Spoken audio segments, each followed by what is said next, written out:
मी सुरेश शिंदे, इयत्ता 8वीचा हिंदीचा पाठ मी तुम्हाला शिकवणार आहे.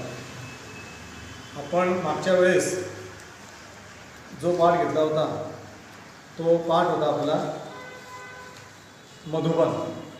मधुबन या पाठामध्ये आपण एका साहित्यिकाची मुलाखत घेतलेली होती, परंतु तो पाठ पुढचा पाठ होता. आपल्याला शासनाने काही पाठ वगळले आहेत, वगळलेले पाठ शिकवायचे नाही असं शासनाने सांगितलं आहे. परंतु आम्ही शिक्षकाच्या बैठकीमध्ये असं ठरलं की वगळलेले पाठसुद्धा मुलांच्या अभ्यासाच्या दृष्टीने चांगले आहेत की त्यांना शिकवले पाहिजे, म्हणून आम्ही वगळलेला अभ्यासक्रमसुद्धा शिकवणार आहोत. मग असाच वगळलेला अभ्यासक्रमामधला आपला क्रमाने येणारा जो पाठ आहे तो आहे नाखून क्यों बढ़ते हैं. तो विद्यार्थी मित्रों, अगला पाठ है अपना नाखून क्यों बढ़ते हैं. इसके लेखक है आचार्य हजारी प्रसाद द्विवेदी. आचार्य हजारी प्रसाद द्विवेदी का परिचय मैं आपसे करवाता हूँ. पृष्ठ क्रमांक 6, इस 6 नंबर पर अपना यह पाठ है नाखून क्यों बढ़ते हैं, आचार्य हजारी प्रसाद द्विवेदी. उनका परिचय: जन्म 1907, उत्तर प्रदेश के बलिया गांव में उनका जन्म हुआ. मृत्यु 1990, उत्तर प्रदेश. इनका परिचय है द्विवेदी जी हिंदी साहित्य के मौलिक निबंधकार, उत्कृष्ट समालोचक एवं सांस्कृतिक विचारधारा के प्रमुख उपन्यासकार हैं. आपका व्यक्तित्व बड़ा प्रभावशाली और आपका स्वभाव बड़ा सरल और उदार था. तो लेखक जो है वह प्रभावशाली व्यक्तित्व के थे और उनका स्वभाव भी बड़ा सरल और उदार था.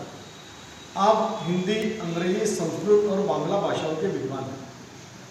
आचार्य हजारी प्रसाद जो है वो सिर्फ हिंदी के जानकार नहीं थे, तो वह हिंदी, अंग्रेजी, संस्कृत और बांग्ला भाषाओं के भी विद्वान थे. उनकी जो प्रमुख कृतियाँ हैं, मतलब उन्होंने जो जो साहित्य लिखा है उसमें अशोक के फूल, कल्पकता यह निबंध है, माणभट्टे की आत्मकथा, पुनर्नवा यह उपन्यास है, आदि कुछ साहित्य उन्होंने लिखे. और प्रस्तुत पाठ में मतलब इस गद्य में जो दिया है उसके संबंधी जानकारी देता हूँ. यह एक वैचारिक निबंध है. प्रस्तुत वैचारिक निबंध में आचार्य हजारी प्रसाद ने नाखून बढ़ने को पशुता का चिन्ह माना है.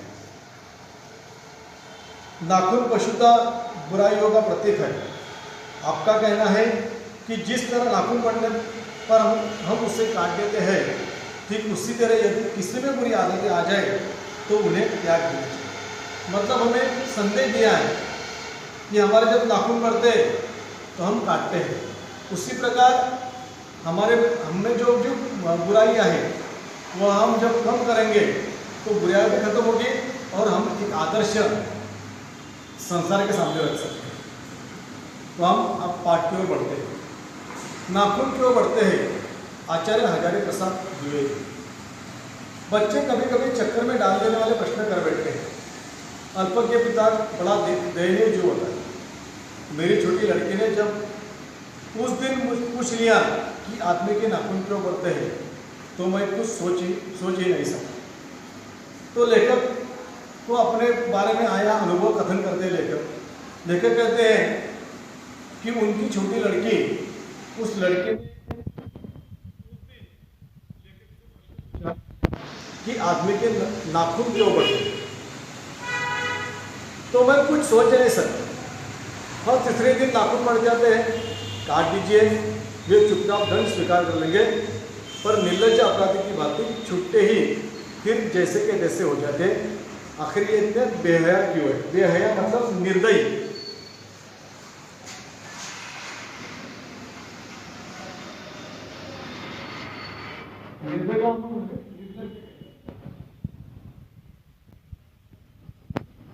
तो लेखक कहते हैं कि हम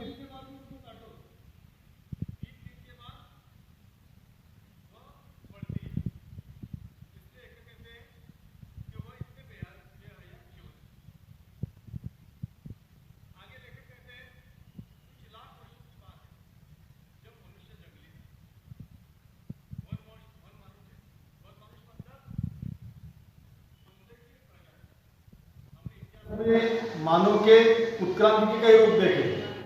उसमें वन मनुष्य का भी एक रूप, वन मतलब जंगल, जंगल में रहने वाला मनुष्य, जिसे हम कहते हैं वन मनुष्य। तो लेकिन कहते हैं कि उससे नाखून की जरूरत है, उसकी जीवन रक्षा के लिए नाखून बहुत जरूरी है। उस समय उसकी जीवन की रक्षा के लिए वो नाखून की उसे जरूरत है, क्योंकि वह जंगल में रहता है। जंगल में बहुत सारे हिंस्र पशु होते हैं, प्राणी होते हैं, उससे बचने शिकार करने के लिए उस नाखून की उसे जरूरत थी। असल में वे उसके अस्त्र थे। उस समय मनुष्य के पास आज जैसे अस्त्र नहीं थे, तो इसलिए उसे नाखून के द्वारा ही अस्त्र का उपयोग करना था। दांत भी थे, पर नाखून के बाद ही उनका स्थान। मनुष्य को दांत भी थे, लेकिन पहले नाखून आते थे। नाखून क्यों? क्योंकि नाखून के द्वारा वह शिकार करता था, या शिकार किया वस्तु का वह उपयोग में लाने के लिए उसे नाखून का काम करते थे। फिर बाद में वह ग्रहण करने के लिए दांत का उपयोग करते थे, इसलिए दांत का स्थान बाद में आता है। धीरे धीरे वह अपने अंग से बाहर की वस्तु का सहारा ले लेगा। अंग से बाहर की वस्तु मतलब उसने क्या किया, उसने हड्डियों के भी हथियार बने। बाद में उसने क्या किया, हड्डियों के हथियार बने। उसने पशु की हड्डियाँ, जंगल में जो हड्डियाँ मिलती थी उसके द्वारा उसने उस हड्डियों के द्वारा कुछ हथियार बनाए। मनुष्य धीरे धीरे आगे बढ़ा। जैसे मनुष्य की बुद्धिमत्ता बढ़ती गई, वैसे वैसे वह आगे बढ़ा, मतलब उसकी प्रगति हुई। उसने धातु के हथियार बनाए, उसने आगे करके धातु के हथियार बनाए। उसमें लोहे के समझो, पीतल के धातु समझो, तो ये धातु के उसने हथियार बनाए। मनुष्य इस प्रकार धीरे धीरे आगे बढ़ा, उसने धातु के हथियार बनाए, इतिहास आगे बढ़ा।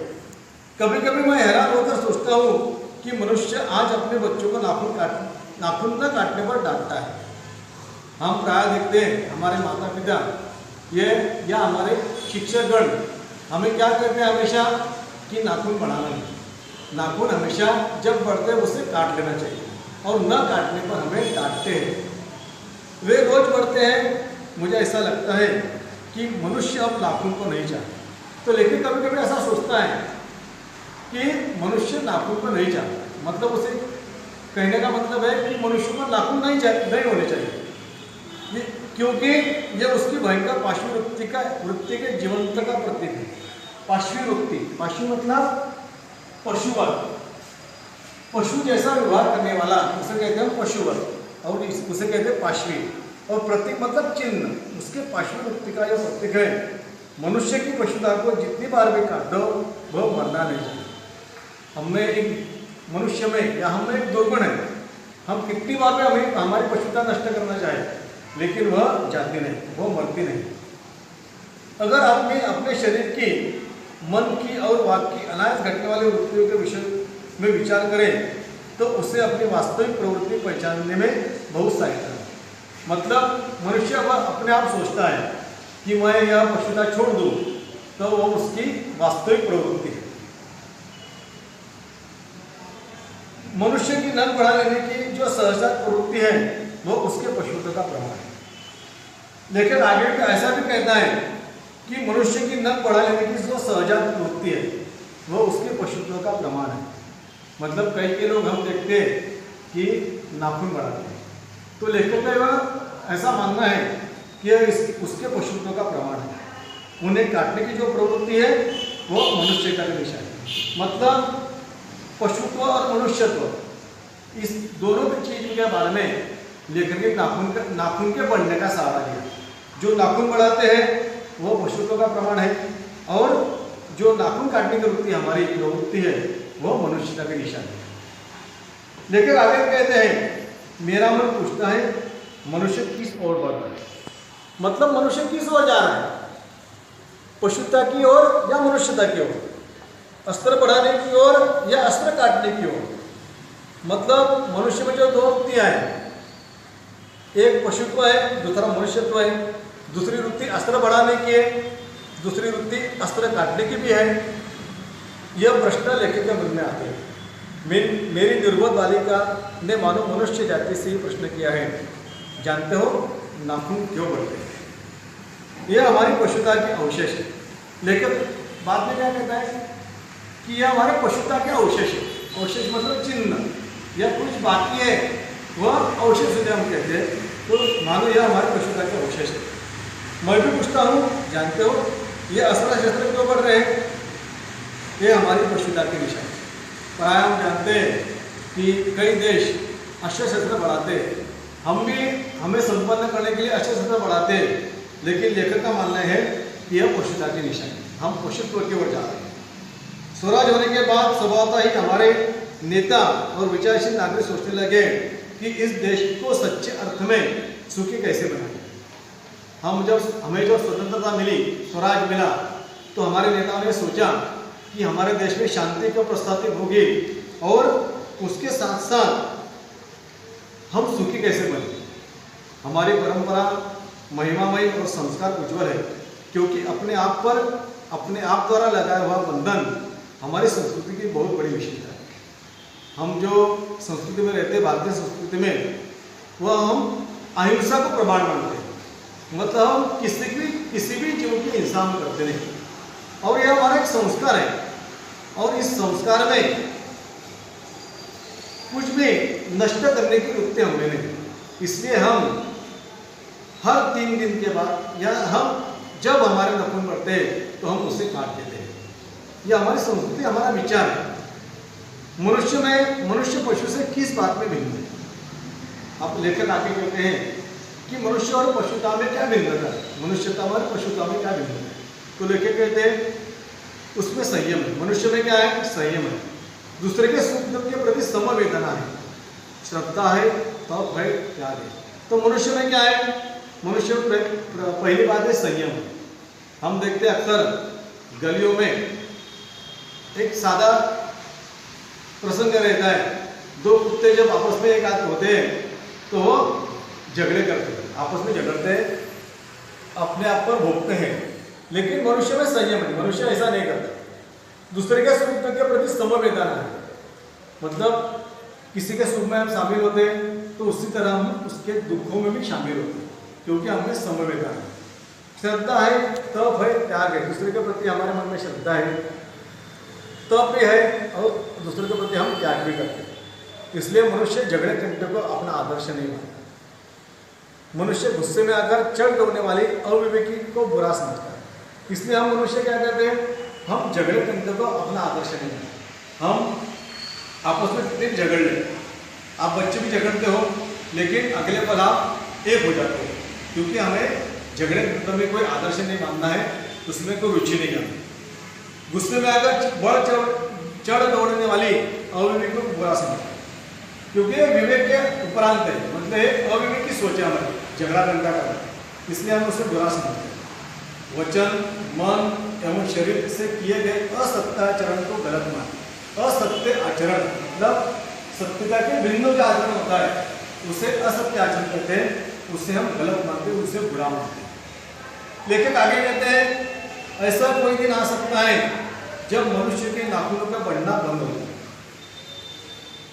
लेखक के मन में यह विचार आता है कि ऐसा कोई एक दिन आएगा जब मनुष्य के नाखून बढ़ेंगे नहीं। आगे लेखक ने एक उदाहरण दिया उसके लिए। प्राणी शास्त्रों का ऐसा अनुमान है कि मनुष्य का अनावश्यक अंग उसी प्रकार झड़ जाएगा जिस प्रकार उसकी पूंछ झड़ गई। तो लेखक ने कहा है कि कुछ लाख वर्ष पहले जब मनुष्य की उत्क्रांति हुई तो उसके पहले मनुष्य को पूंछ थी, लेकिन उस पूंछ का मनुष्य ने कुछ उपयोग नहीं किया, उसका वह अनावश्यक अंग हो गया था, इसलिए वह कुछ अंतर के बाद वो झड़ गए। इसी प्रकार हमारे नाखून भी झड़ जाएंगे, ऐसा लेखक को विश्वास है। लेखक आगे कहते हैं जब हमारे नाखून बढ़ना बंद हो जाएंगे तो उस दिन मनुष्य की पशुता भी लुप्त हो जाएगी। मतलब मनुष्य में जो कुछ पशुता बची है, दूसरे के प्रति जो हीन भाव बचा है, वह नष्ट हो जाएगा, लुप्त हो जाएगा। शायद उस दिन वह मरणास्त्रों का प्रयोग भी बंद कर देगा। लेखक आगे भी कहता है कि शायद उस दिन वह मरणास्त्रों मतलब एक मनुष्य दूसरे मनुष्य के लिए मारने के लिए जो अस्त्र का उपयोग करता है, वह अस्त्र का उपयोग वह इसका प्रयोग वह बंद कर देगा। नाखून का बढ़ना मनुष्य के भीतर की पशुता की निशानी है। देखिए कहते हैं कि नाखून का बढ़ना उस मनुष्य के भीतर की जो पशुता है उसकी निशानी है और उससे नहीं बढ़ने देना मनुष्य की अपनी इच्छा है, अपना आदर्श है। और उससे नहीं बढ़ने देना उससे मनुष्य अपना आदर्श मानता है, क्योंकि मनुष्य एक प्राय हमेशा किसी के बारे में, हिंसा के बारे में, किसी की हिंसा के बारे में कभी नहीं सोचता। और नाखून ये हिंसा के प्रतीक है, पशुत्व की निशानी है और उसे नहीं बढ़ने देना उसे वह अपना आदर्श मानता है।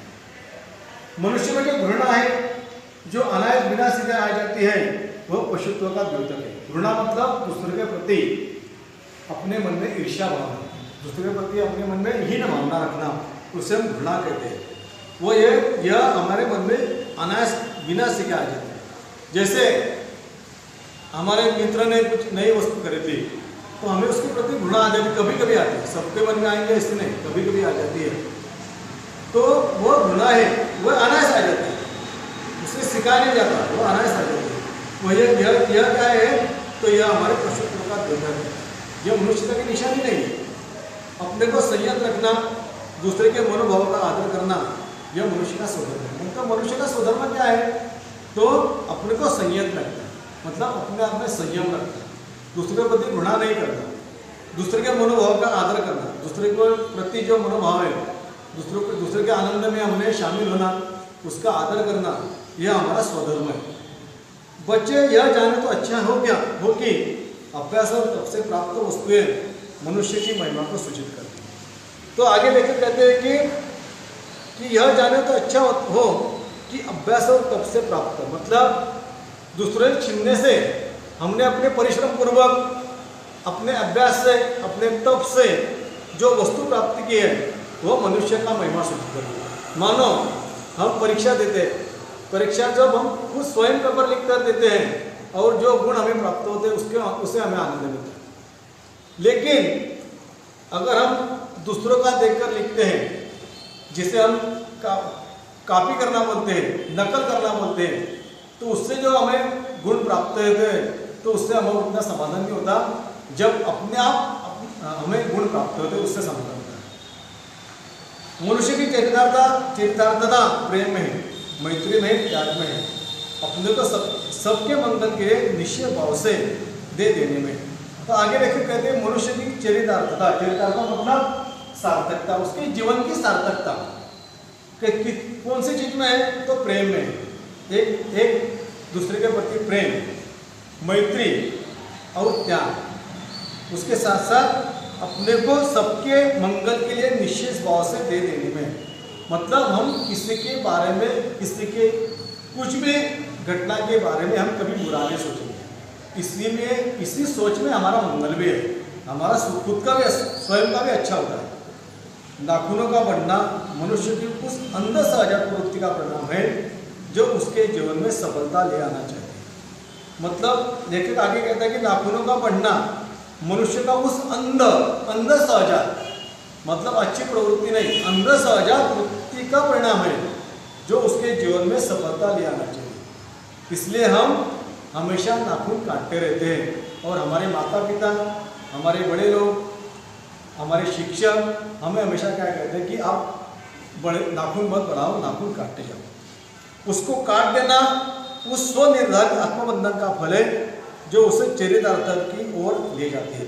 और लेखक अंत में कहता है कि उसको काट देना उस स्वनिर्धारित आत्मबंधन का फल है, मतलब अपने आप को मनुष्यता की ओर ले जाने का वह संकेत है, वो आत्मबंधन है कि जो हमें चरितार्थता की ओर ले जाता है, मतलब सार्थकता की ओर लेके जाता है, अपने खुद को अच्छा करने की ओर लेके जाता है।